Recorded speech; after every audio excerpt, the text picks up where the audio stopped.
This is a presentation of the Sports Source Digital Network, presented by Hearthside Bank.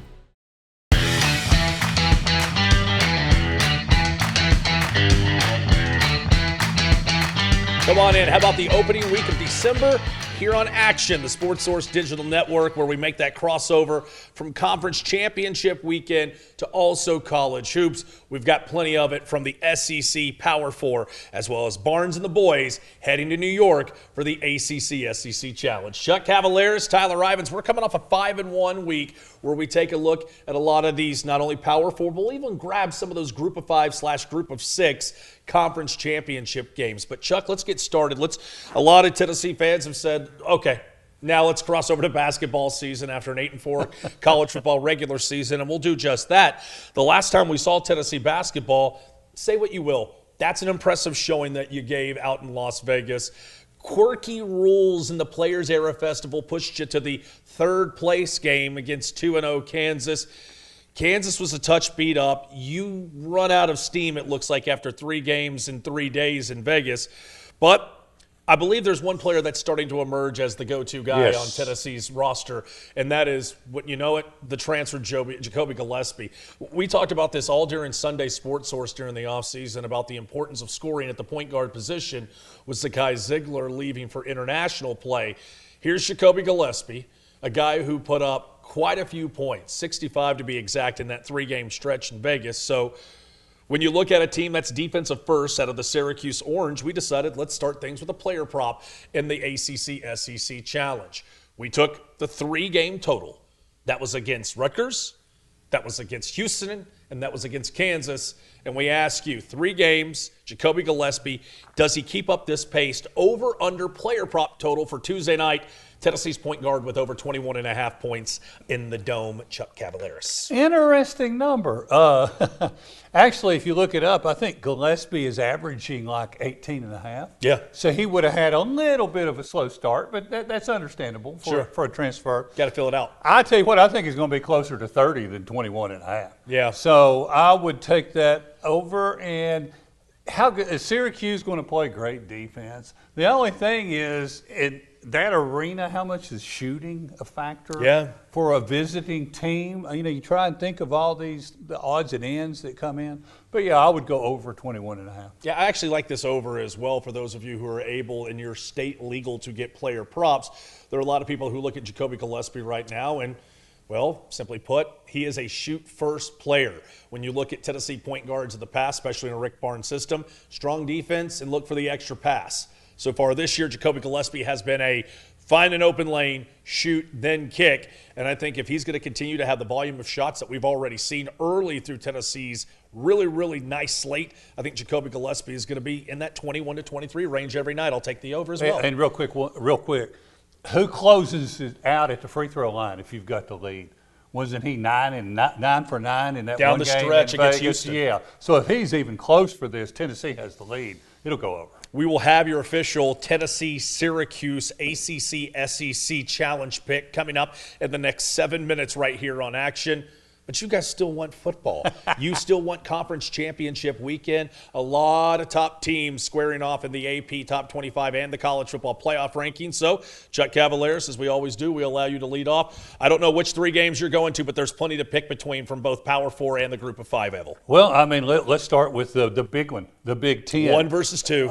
Ohio State, Indiana. One thing I'm going to say, whenever you start playing these postseason games, make sure and check where the game is being played. Yeah. This is Lucas Oil Stadium, correct? Indianapolis. Indoor, so weather's not going to be a factor. Does that favor the Indiana crowd? I tell you what, I still like Ohio State. Yeah. -5.5. I would think this line is a little light. I can see why they're doing it that way just because of the season it's had. 2 12-0 teams. The winner locks up the number 1 seed. The loser probably still stays in the top 4. Also, now we're going to drop down a little bit. Do you know who's playing in the American Athletic Conference Championship game? Well, I'll tell you what, there's some athletes on the field. Yeah. It's going to be North Texas against Tulane. Again, check the stadium. New Orleans, right? Yeah. So that might want you to lean a little bit towards Tulane. No. I think North Texas, the Mean Green, is loaded with athletes. I look for them to win this game in the head coachless bowl, kind of, because both coaches is left. I'll let you have that bowl, but if you want just a little bit of a cosign, I also as well like the Mean Green in that matchup. And a lot of athletes out of Denton, Texas. There'll be some difference on the SEC championship game. You smell it already? Yes. Based on before we hit record, I think we already knew which way one of us was leaning. But you've got Bama off of the Iron Bowl win. You've got Georgia out beating Georgia Tech in Atlanta. You've got Jam Miller's going to be out for Bama, but did you know this stat? Alabama has won 10 out of 11. Alabama has won 10 out of 11 from Georgia. Yeah. The loss was national championship. Correct. But still, even earlier this season, give me some points. I'll take Bama plus 2.5. We'll see how their defense holds up. And with Georgia, how's the downfield passing for Gunnar Stockton? I still don't see that. I'm going to go ahead and let's start with the cosign on cosign. It is a little light in the pocket when it comes to the Big Ten championship game. Everybody always asks, Google me. Will Kurt Signetti, we do Google you. We also want to know how you fare whenever you're going up against top 7 opponents in the AP College Football Playoff rankings. And much just like last season, when you get together with better competition, we fully expect you to fold to better competition. And I'm not even talking about Julian saying in this offense. Ohio State's defense this year is for real. If no Fernando Mendoza, where does Indiana go? I expect us to have a nice little payday with Ohio State. You care if I sprinkle over a little bit to what's happening in the Big 12? They've already played once this year. Guess what? There's no way, and I'm going to say this in my chest with bass behind it, there's no way BYU gets shown the door back-to-back matchups with Texas Tech. First time, you turned the ball over way too many times. Kalani Sitake knows that. Correct. This matchup was also happening in Lubbock, Texas. What do you get now with the neutral site showdown with an opportunity to also see, in fact, just how strong your BYU defense can hold up against the moneymakers that are Lubbock, Texas, and the Gunners. I'm going to tell you right now, Red Raiders win this football game, but BYU, this will be a tight all the way to fourth quarter matchup. I think you're giving us too many points here. The points you should be giving to Indiana against Ohio State, you've given to BYU, and that's a wrong move. I'll take the Cougars and the points in that matchup. And you're right, Chuck Cavalaris, we are going to go splitsies on this one. Jam Miller's injury, a real concern. Also, I don't believe Mike Bobo messes this up twice. Go back and watch that matchup from earlier this year between Georgia and Alabama. Dogs were cruising in a situation where they should have taken the points. Hindsight 2020 should have taken the points. A crucial 4th down trying to put the game away. Not only did you fall short, but you gave the ball back to Ty Simpson. They were able to milk the clock and put you to bed. Mike Bobo, you've had questionable calls all season, but somehow Georgia's 11-1, and they've gone back to the SEC title game with an opportunity at redemption against the team that handed them their only loss this season. I think that not only is the offensive line a question mark for Alabama, I'm still going to trust defense with my plays this week on Action, and another one of those, that's going to be for the Georgia Bulldogs laying the small number of 2.5 in Atlanta in the SEC title game. Advent Electric has been providing high-quality electrical contractor solutions for 46 years. From 24/7 emergency electrical services to providing skilled residential and commercial electrical contractors and everything in between. Our expert certified electricians are equipped to help you no matter the size or complexity. Advent Electric, 865-588-0631. Advent Electric, what can I say about the gentlemen, both on Rocky Top and in the Mid-State in Nashville this holiday season? If you need true professional electricians, nobody better than Advent Electric. They bring you action every week, and if you love the action, especially off a 5-in-1 week, why don't you not only ring the bell, but also comment below. And are we off based on the splits between Alabama and Georgia? What about the Big 10 or the Big 12 showdowns? Ohio State looking to get back to the college football playoff. Can Texas Tech go 2 for 2 against BYU? Let's bring it back home where we were at the beginning of today's action. Right. We'll go to Rocky Top, despite the fact that the matchup is in upstate New York at Syracuse. They played last year, and the Vols showed them the door very early. This is not Jim Boeheim. This is not, I was going to say Carmelo Anthony, even though his son is on the roster. This is not your 03 Orange team that's going to win a national championship. Look, from all we've heard about Syracuse, their NIL situation, not great.